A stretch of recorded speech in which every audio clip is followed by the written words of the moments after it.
I'm curious why the Trump administration decided to leave it intact and only arrest Nicolas Maduro and his wife, the person who controls the police, the chief thug, Cabello. He's the interior minister. He's been indicted by the United States. He was in that indictment the administration released. He's a narco-terrorist. There's a $25 million price on his head. He's still in place. The defense minister, who has deep ties to Russia, $15 million price on his head. He is still in place. I'm confused. Are they still wanted by the United States? Why didn't you arrest them if you are taking out the narco-terrorist regime? You're confused? I don't know why that's confusing to you. They're still in power. It's very simple. You're not going to go in and wrap up. But you can't go. You're going to go in and suck up 5 people. They're already complaining about this one operation.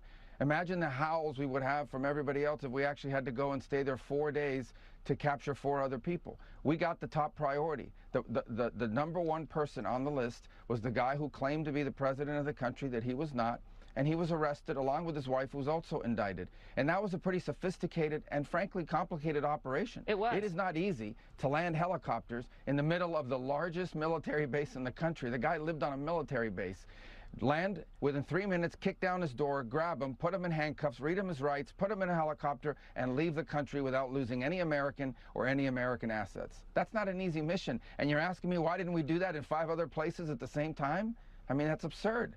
I do think this is one of the most, daring, complicated, sophisticated missions this country has carried out in a very long time. Tremendous credit to the U.S. military personnel who did it. It was unbelievable, and tremendous success. And today, an indicted drug trafficker who was not the legitimate president of Venezuela, who we don't recognize, the Biden administration didn't recognize, 60-something countries don't recognize, the European Union doesn't recognize, and many countries in Latin America don't recognize. He was a indicted drug trafficker. He was arrested.